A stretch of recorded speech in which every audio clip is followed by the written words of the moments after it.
اے پیغمبر کہو کہ تم کو آسمان اور زمین میں رزق کون دیتا ہے؟ یا تمہارے کانوں اور آنکھوں کا مالک کون ہے؟ اور بے جان سے جاندار کون پیدا کرتا ہے؟ اور جاندار سے بے جان کون پیدا کرتا ہے؟ اور دنیا کے کاموں کا انتظام کون کرتا ہے؟ تو یہی کہیں گے کہ اللہ۔ تو کہو کہ پھر تم اللہ سے ڈرتے کیوں نہیں؟ یہی اللہ تو تمہارا حقیقی پروردگار ہے، اور حق بات کے ظاہر ہونے کے بعد گمراہی کے سوا ہے ہی کیا؟ تو تم کہاں پھرے جاتے ہو؟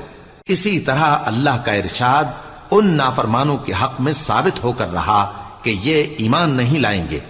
ان سے پوچھو کہ بھلا تمہارے شریکوں میں کوئی ایسا ہے کہ خلقت کو پہلی بار پیدا کرے اور پھر اس کو دوبارہ بنائے؟ کہہ دو کہ اللہ ہی پہلی بار پیدا کرتا ہے، پھر وہی اس کو دوبارہ پیدا کرے گا، تو تم کہاں الٹے جا رہے ہو؟ پوچھو کہ بھلا تمہارے شریکوں میں کون ایسا ہے کہ حق کا رستہ دکھائے